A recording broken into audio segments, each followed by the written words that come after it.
Peter Moumdjian, What's going on, mate? how are you, sir? I'm good. Yourself? Mate, thanks for coming on to talk to me, man.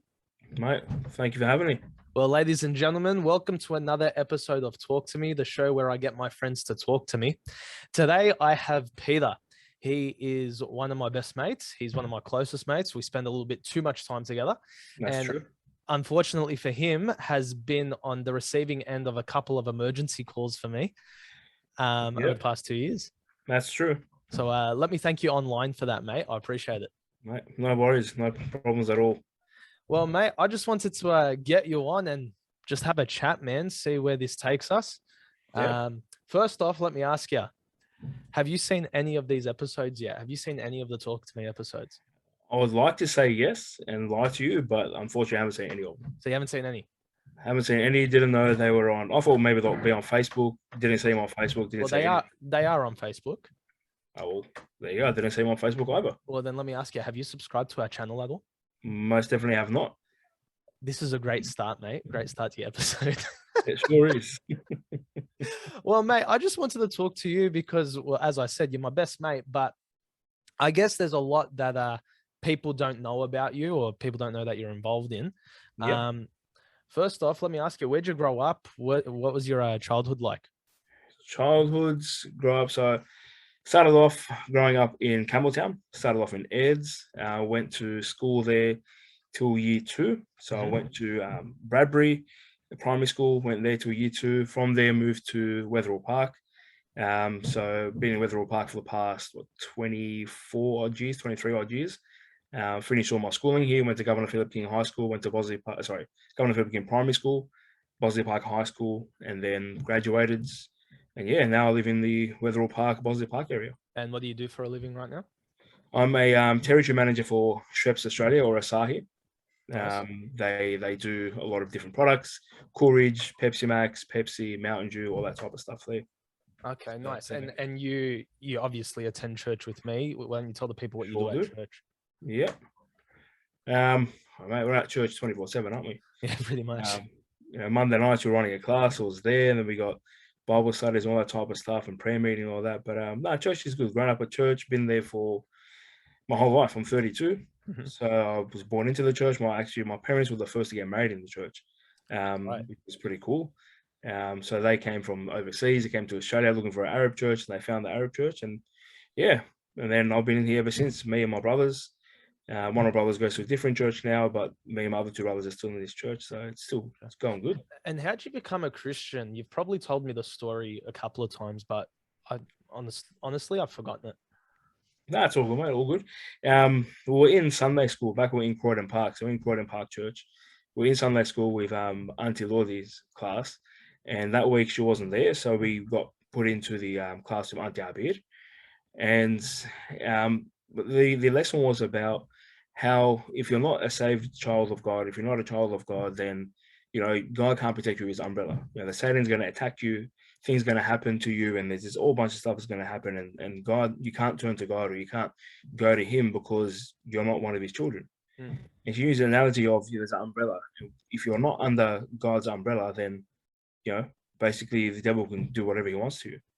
And that kind of got me thinking, and kind of got a bit scared. I was around the age of 9 years old, and then from there she had asked at the end of the class, anyone want to stay back and have a chat with me about it, and then be under that umbrella of God. And I stayed back after class, and on and behold, after that, became a Christian, and ever since been in church and loving it. How old were you? I was 9 years old. 9 years old. So that was in the Sunday school program? Sunday school program, back in Croydon Park. Okay. So a long time ago. Nice. So do you think that affected you massively being saved at that younger age? Maybe not at that age, like the 9, 10 years old, but when I got into high school, which is around the 12, 13-year-old mark, it did. I mean, back when you're that young, you kind of, you don't really have much of a social life. You don't really do much. You go to school, you come home, do your homework, and then you're lucky not to get bashed by your parents. But that was one thing there. But going into high school, it changes everything. You have more of a bigger circle with your friends. You're part of the grown-up school now and part of the high school. basically from there, you learn to think for yourself, you learn to do what you want for yourself and all that type of stuff. But that's when it kind of came into effect there. So a couple of years later, it came into effect where I had to make that decision. Do I go with my mates that, are going out drinking and going out partying, going out doing all that type of stuff? Or do I stay true to my Christian values and, remember that decision that I made, not so long ago, like a couple of years back, and stick with that. And that's when it became a massive part of my life. Was it hard for you in high school to keep that testimony? At the beginning of it, yes, because going into a new school and getting all this peer pressure and stuff like that, you kind of you want to fit in, you want to do all that type of stuff, and you're not kind of the year 7, year 8 mark. You're not your own man. You're still trying to figure out schooling. You're still trying to figure out your mates. Still trying to do all that type of stuff, and then you kind of you lean more towards that, and let's go do this, and let's go do that to fit in with everyone. But after that, it just kind of becomes a second nature. Once you start attending church more regularly, once you're reading your Bible, all that type of stuff, it just comes to second nature. Like, no, I'm not going to go out and do this. I'm not going to go do that. It's just basically, you know what, my Christian values, stay still and hold strong, and that's what I'll do. And what about in adult life? Like, I think people underestimate how difficult it can be to continue sustaining a testimony even after high school. High school is its own little challenge in itself because it's a sort of fishbowl environment. But how do you remain that testimony after school and working? One big thing for me, I've worked in retail my whole life. So, I started off at Optus, went from Optus to LG, or from LG to Samsung, went from Samsung to Coca-Cola, from Coca-Cola to Schweppes now. So that's where I'm at now. And retail is a massive thing because you have a lot of customers, and people will refer to them as Karens and Kevins or whatever they're called, Kens. And you get a lot of those customers there. And when you're holding your Christian values and you're telling your team, hey, I'm a Christian, and I was managing an Optus store back then, and basically it's a massive thing staying true to your testimony, because everyone has their eyes on you. As soon as you tell someone, hey, I'm a Christian, all eyes are on you. You live in a glass house. Whatever you do, whatever you say, people looking what you're going to do, how you're going to react, where you're going to go next, what's going to happen. And it's very, at the beginning, it's a bit difficult. And I won't lie, and you slip up here and there. It's not to say that you're a Christian, you're perfect, and you don't slip up or anything like that. No, you do slip up, but if you have those values there, and if you're walking right with God, and if you're reading your Bible, you're staying strong and going to church and having those core values there and having that foundation there, that helps out in a massive part to make those decisions later on, and to hold those values in the in the real world, in the secular world, in your working life. And I think you're right in saying that, and disagree with me if I'm wrong. But I think the first step is knowing that you're not perfect and acknowledging that. Yeah. I mean, I think once you realize that and you take control of that, you're more, I guess, rounded in knowing what you can control, what you can't control. Yeah, that's true. And how to react in the future. Yeah. Okay, so listen, one thing I really wanted to talk to you about was church, right? You're very involved in church. You do a lot of different things there. But first, I want to talk to you about this lockdown and how we sort of react in this lockdown in regards to church, right? First off, before we do, how's lockdown treating you? You seem like you're loving it. Oh yeah, I like to stay to myself, and I don't really I like hanging out with people, stuff like that. But I like my alone time, my Peter time, and it's one of the best things lockdown. So I'm enjoying it. So you're fine with it? I'm fine with it. This can happen for the next 6 months for all I care. Good. Okay, so when it comes to church during lockdown, I guess it's one of the biggest challenges we faced last year. Yeah. I wanted to talk to you about KBB. Okay, so for any of you that don't know, KBB is our kids Bible broadcast. It's our kids ministry or kids show that we chuck onto YouTube. And Peter is actually one of our stars and became a star very early on by accident. I sort of just want to go through the whole history of KBB with you, because I don't think you and I have actually spoken about it from start to finish. Do you remember when I approached you with the idea? I remember when you did, and trying to paint the picture in my head and trying to figure out, what we're going to do. And, the first episode you can find on YouTube is just, it looks horrendous. We had different sections of the main auditorium we were going to use, and all this type of stuff. And lighting was different and all that type of stuff. And it's kind of putting the picture in my head and like, you know what, this could actually work. It sounds pretty good. The younger kids don't really have anything at that time. Bible club wasn't. We couldn't do Bible club because we were in lockdown back then, and the fundamental and the foundations of growing up as a Christian, you need to have that there. Yeah. If you don't have it at a younger age, then once you grow up, you're not going to really understand much or really stay on your feet with your Christian walk. But when you came up to me and told me that, I was like, yeah, you know what, I kind of see it happening, but I don't really see it happening. But you know what, let's give it a try, something different. What was your honest thought? Honest thought was this is going to be a big fail, and I'm going to be like, no, you know what, after 1 or 2 episodes, we're going to be like, can it? Yeah. And that was my honest thoughts. But you know what, let's just go with it. What made you stick with it though? What made you say, let's try this out? And I think it just seeing that first episode and the second episode, how they came together and getting the responses that we got from it, I think that was pretty awesome. It's something that wasn't out there, and you can't jump on YouTube and find something like that, and especially from people that you always see all different type of stuff, and they got different teachings and all that type of stuff there, but nothing from a Baptist or a Christian fundamental church where they can do something like this for kids. It was fun. It was good to do. You get to hang out with your friends while doing it, and it was just uncharted territory. It's never been there before. I thought, you know what, let's just give it a shot. Let's see how we go. When did it click with you? Like, when were you like, okay, we've got something? Was it that second episode, or was it further down the line? It was that second to third episode. Okay. And the reason why it clicked to me, we had just started getting traction with it and all this type of stuff. And then my brother called me and goes to me, oh, my kids love seeing you on TV. And then I started getting messages from all the parents in the church. I know this is awesome. You're so funny in it. Everything's so good. We love the lessons. We love the object lessons. We love the verses. We love all that type of stuff. And that's where it kind of clicked to me and go, you know what, this will actually work. It's pretty cool. Everyone's enjoying it. We're getting positive feedback, and you know what? Let's just keep going with it. Yeah, because I did see your sort of reaction when I was talking to you about it originally, and even the first couple of weeks, I saw that you were sort of like, okay, let's do this, but you weren't on board yet. Yeah, you were sort of just doing it because you were like, okay, he's my mate, he's got something, let's try it. But then I saw your face start to shift slowly as the weeks went on. But what people don't realize was you were never meant to be a character in the first place. That's true. You were actually, quote unquote, a prop. You were just meant to be in the background, make it look like you're working. And you were recording the episodes. That was the crazy part, was you were actually working back there. Yeah. But then after episode 1, you just reacted naturally to something Bobby did. And I was sort of like, hold on a minute, we can do something with him. Do you remember when I came up to you and said, hey, I want to make you a character?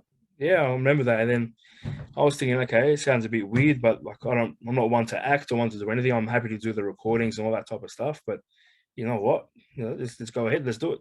Yeah, you got the vision, you got the writing. Let's do it. And you were for it for that first one because it was fairly simple and straightforward. You were coming and making fun of me for 2 minutes. So 100%. That was always a good thing. And that came very naturally to you. Yeah, that's true.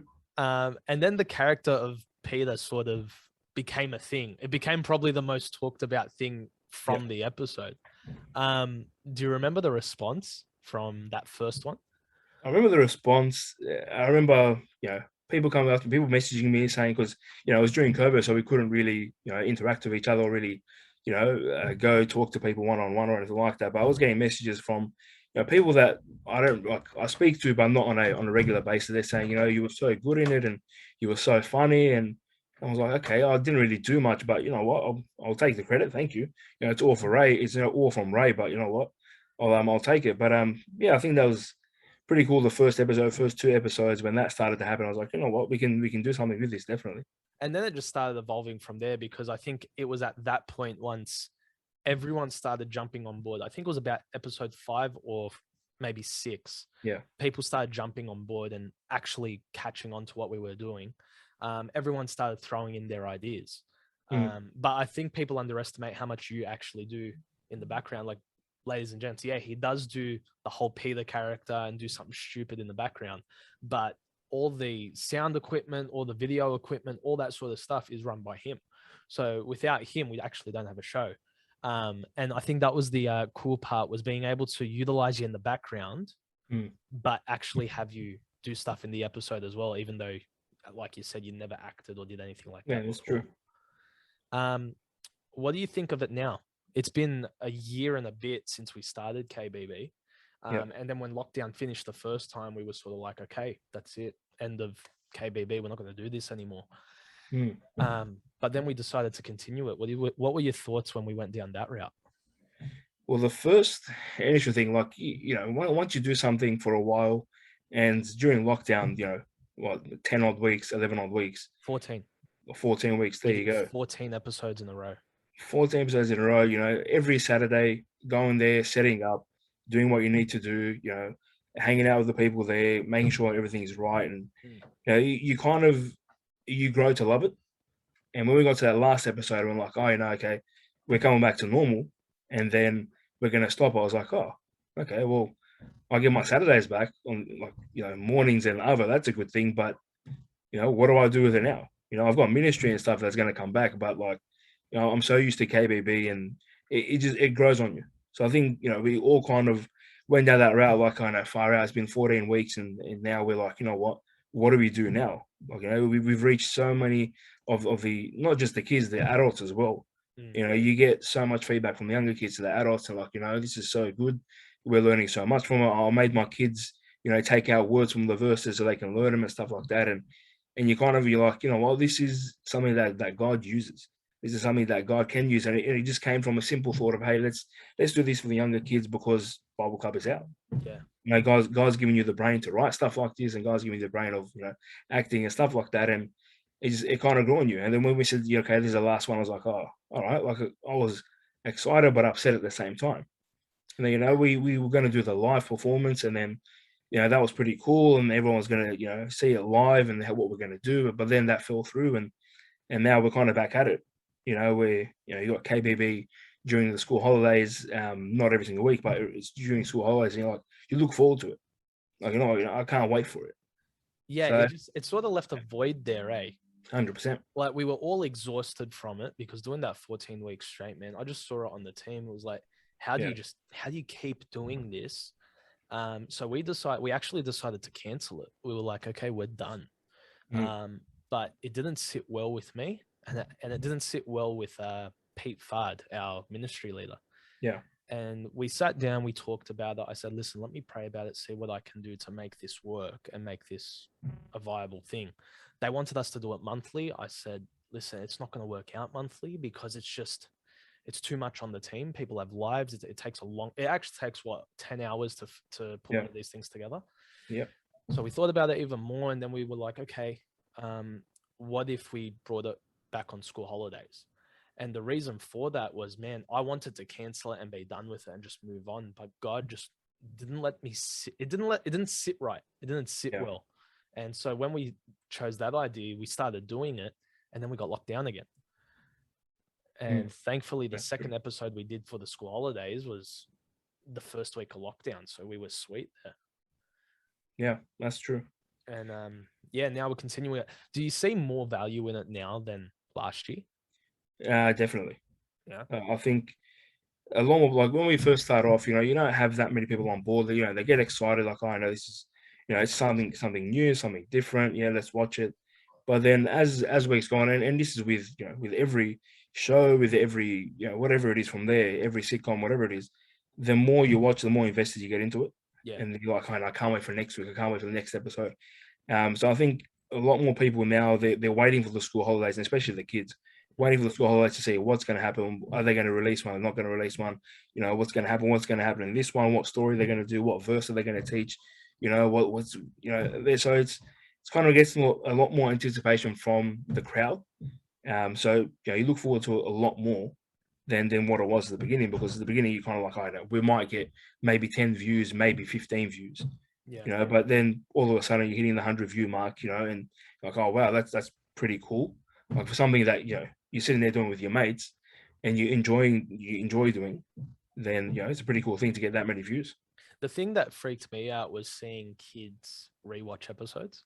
Mm. Like, I genuinely didn't think they had any rewatch value whatsoever, Yeah. because they're sort of like a news program. Like, you're reporting on what's happened that week, and then that's it. But seeing the fact that kids are watching and rewatching episodes, that sort of just put me back, and I was like, wow, okay, maybe we do have something of value here.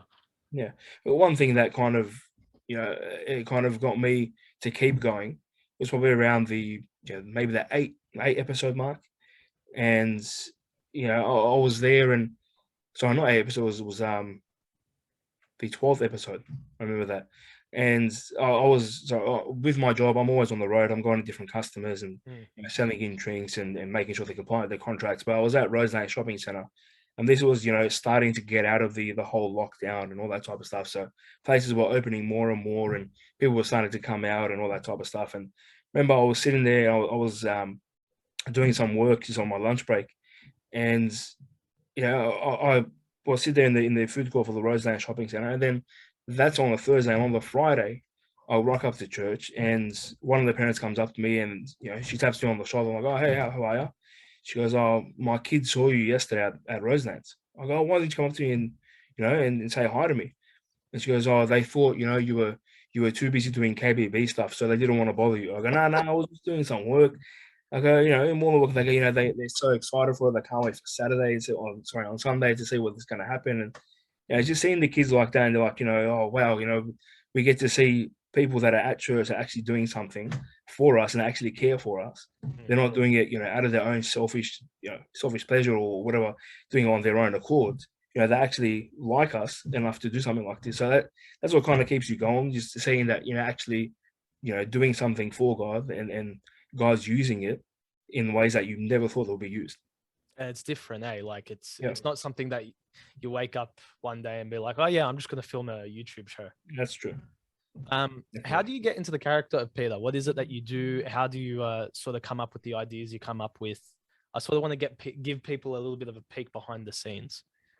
It's more. I've grown up with 3 older brothers, so you're always kind of mucking around with them. You're either having a fight with them or you're having a laugh with them. So you get into that, that silly mindset and that, just hanging out mindset and stuff like that. So I kind of try to get into that mindset, like, if I was here with my brothers, and they were doing something, what would I be doing in the background? And I know one of the episodes, you and Joel were there, and and I was in the background mimicking you guys and mocking you guys, and that's something that I've done growing up with my brothers. I think we all done that, with someone, with our brother, sister, whatever it is. He's kind of like, they're in the back, you repeat what they say, and then, you try and make them say something they don't agree, and then you just start having a laugh after that. So I think it's kind of, just kind of going back and thinking of times like that where I can, capitalize on it. As well, reading like the Peter gag whenever you write the script there, and just be like, what, okay, no, I can do something with this, or what happens in this scene, I can do something with that, and I've seen this work before, this didn't work, so I should do this. And as well, I know one of the episodes where I was going away, I was going to fly somewhere, and I remember a Mr. Bean episode where he had a small suitcase and he had massive clothing, and he just cut them to make him fit in the suitcase. So instead of buying shorts, he cut his pants into shorts. And instead of having a shirt, he cut the sleeves off and made it singlet. So kind of just thinking back, stuff like that can that can work in this. And just kind of just putting yourself in that mindset and like, okay, let's read this, let's see what we can do, what works, what doesn't work. I think that's just how my brain works. Because that's the fun part about your character and what you do, is that it's a lot of improv. Mm. There is the part of the script where we say, okay, Peter's going to do this and that. Like it's sort of a guideline, but then you come up with a lot of the stuff that you end up doing, or someone else on set does. And that's the coolest part, is when someone will be like, what if we tried this instead? And then you take that on and then you run with it. Yeah, it's a pretty cool thing. I mean, that's what happens when you have like a childish, imaginative mind. Like you have that part in your brain. So it's good. It's always good to have that. Well, mate, I'm telling you, Peter is one of those characters that we're not allowed to remove from the show. We tried one episode once, ladies and gents, where we got Pete to be running late to the episode. And so you weren't in the episode for about 15 minutes or so. Yep. And kids lost their minds. We were getting text messages, phone calls, parents like, where's Peter? Is he coming on? My kid doesn't want to watch it anymore. Yeah. So you actually have all the power, mate. Oh, mate. If you wanted to cancel KBB tomorrow, you're more than welcome to do so, because there's nothing I can do about it. No, it's always good to have that. I remember like that episode, I saw my nieces and nephews that afternoon after the episode aired, and they came up to me and they go, "Why were you late for?" And We didn't want to watch anymore. My brother literally, he messaged me afterwards once the episode finished. He goes, you know, my son didn't want to watch it anymore because you weren't on it. He goes, he wanted to change the channel. He wanted to watch something else. I go, yeah, fair enough. But it's always interesting to have that kind of, that part there that everyone kind of relies on and doesn't really pay attention to anything else except for you. So it's very interesting. It's interesting, bro. Well, it's a great asset to it, and it brings a lot of laughs for our episodes. It's great. Mm. Have you found that it's made you more, I guess, creative in other parts of your life? It definitely has. Thinking outside the box now, as well. Just for example, if I had read a script that you gave me the first couple of weeks of this, I would have been like, oh, I'm not going to really do this, and I could do that, but probably shouldn't, or I might not even have thought about it. But now it's kind of it's totally different. So it's kind of like free reigns. You do what you need to do, and you think outside the box, like, oh, I can do this, and this will work, and this is pretty cool if I do this, and yeah, it's always good to be thinking about certain parts and stuff like that, and it just as well, not just in my just in my Christian walk with God, it's just in everyday life as well. Yeah. It's made me think a lot more. It's made me think outside the box, and how can I interact with my nieces and nephews, which is it's a big Okay. part for everyone there, where I can act like a child around them, and I can say this, and I can do this, and I can do that, and like yesterday was my niece's birthday, and I called her and said happy birthday. She goes, I go to her, how old are you? She goes, oh, I'm 4 now. Sorry. She goes, I'm 6 now. I go, oh, yeah, really? I'm 5. She goes, no, you're not. I go, yeah, I am. I go, I'm 5. I go, I turned 5 last month. She goes, no, you're a lot older. So it's kind of just like, learning how to talk with them, how to hang out with them, and just in that mindset, it makes you think outside the box. And instead of just calling up and saying, hey, happy birthday, that's it. So Yeah, it's pretty cool. interesting. Because I found with me, it made me a little bit more courageous. Courageous, sorry, with some ideas. Yeah. I mean, KBB was such a, when we did it at the time, when we started it up, it was such an idea that was just like crazy, such a crazy idea. Like, there's no chance we could ever do something like that. Are you kidding? We got a lot of what is going on sort of feedback from people. Yeah. But now seeing how God used that and how he took it from what episode 1 was, which was absolutely horrendous. Yep, sure was. To the kids, the boys and girls putting segments together. It was sort of like, okay, these crazy ideas you have in your head, let's try a couple other ones. Which is what brought this podcast together, to be honest. I was like, it's a weird enough idea. You're going to get a lot of backlash for it, but let's give it a shot. Why not? Yeah, so I noticed that it did that to me. And that was the interesting part, was when I actually thought about it, I saw, okay, actually KBB did that to me. And that tripped me out. Yeah, it's pretty cool. You learn different things about you learn different things about yourself, you learn different things about other people and how you can interact with other people and all that type of stuff. And something as simple as putting something together as a kids program, you learn a lot more about yourself than what you do with anything else. Yeah. And okay, so that's KBB, that's that side of Peter, but then we also have Elevate, right? Yeah. What brought you onto that side of, I guess, ministry? Because I know you're involved in Bible Club, you've got a strong role in IT. What got you involved with young adults? Unfortunately for me, I'm not a young adult anymore. So yeah, you're old, right? Sorry? You're old, man. Yeah, I'm very I don't know old. how we hang out. That's true. Yeah, I mean, for me, it was just more of, I grew up with a youth group, back in the old church, even in our new church, so at Regent's Park now, we had, your Bible club, you had your Epic, which is what my brother runs, which is for the teenagers, but then you had nothing for the young adults. There was nothing there. You just go straight into, we'll call it big church. And there's nothing there. There's nothing that helps you go through uni or TAFE or work life or anything like that. The guys that brought it up and they took it to pastor, and pastor goes, yeah, you know what, that's a good idea. Let's do this. And then from there, it was just kind of more like, you know what, these guys, I've grown up. I'm not that I'm much older, but I've got like 7 or 8 years, in between my age and their age. Yeah. I've lived through a lot more. I've worked through a lot more. I've went to study a lot more. So what's something that I can do to help these guys? And the biggest thing for me growing up was we've had Dave Fagali, which is one of the older boys at our church. And if it wasn't for him, a lot of people wouldn't be at church right now. He plays a massive part in my upbringing at church, and a massive part in my brothers and a lot of us boys. A massive part there. And I just wanted to say, okay, you know what? There's no one there that, yeah, sure, there's a Dave there, but he can't go to everyone. He can't help everyone. He can't do 100%. everything. He's got a family now. He's married. He's got kids and all that type of stuff. So there's no one kind of there where someone can call up and say, "Hey, I'm having a rough day. Can you pray for me?" Yeah. Or, "Hey, do you want to go grab a bite to eat? This is going on. I need to talk to someone. I need to do whatever." And on many times with a lot of the guys, I just thought, you know what? There needs to be something there, or there needs to be someone there that the boys can relate to, that can hang out with, and that can give them like my previous experience and talk to them and say, "Hey, you know what? I've been through this. I've done that. This is how I went about it in my Christian walk."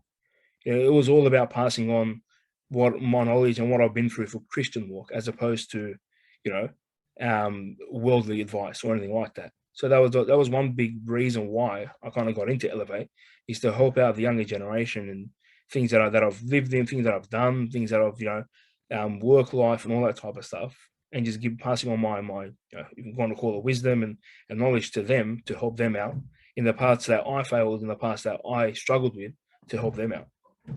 Yeah, well, I mean, and you can see that in the way you do your ministry. I know you're probably my first phone call anytime something does come up and I need to chat about something.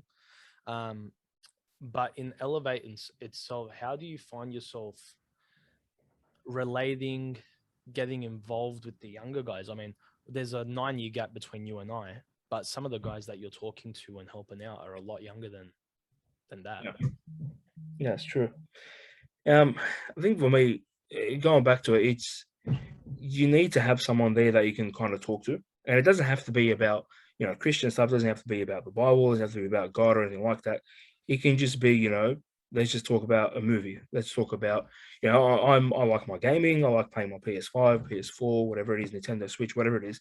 So for me, a lot of the younger boys still do that. And it kind of gives me a platform to say, like, hey, talk to them about, for example, a new game coming out or a new movie coming out, whatever it is. Talk to them on that and build that friendship and build that, encouragement from there, and then leading it on to other steps. So the steps of, how's your Bible reading? How's your walk with God? How's this? How's that? So the younger generation, you kind of need to, I know some of the younger boys that, I hang out with, or, go grab a bite to eat, or, whatever.